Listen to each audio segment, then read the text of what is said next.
میں آپ کو جا کر دیکھنا پڑے گا کہ محمد عربی صلی اللہ علیہ وسلم نے جب لا الہ الا اللہ کہا تو اس کا نتیجہ کیا نکلا؟ محمد عربی صلی اللہ علیہ وسلم نے جب لوگوں کو اسلام کی طرف بلایا تو اس کا نتیجہ کیا نکلا؟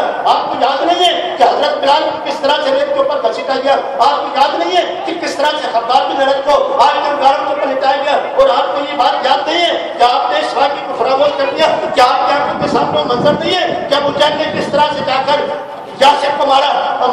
ابو جہل نے کس طرح سے جا کر سمیہ جو ان کی بیوی تھی اس کو جو ہے برشا مار کر اس کو شہید کر دیا گیا؟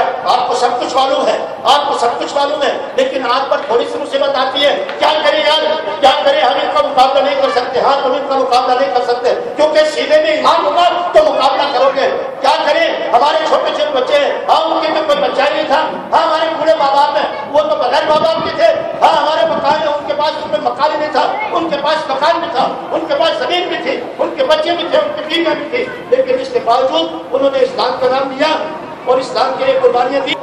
تم اس ملک میں اللہ کے نظام کی بات نہیں کرتے، تم تو خود اپنی مصیبت میں پھنسے ہوئے ہو۔ تمہارا جھگڑا کس بات پر ہوتا ہے؟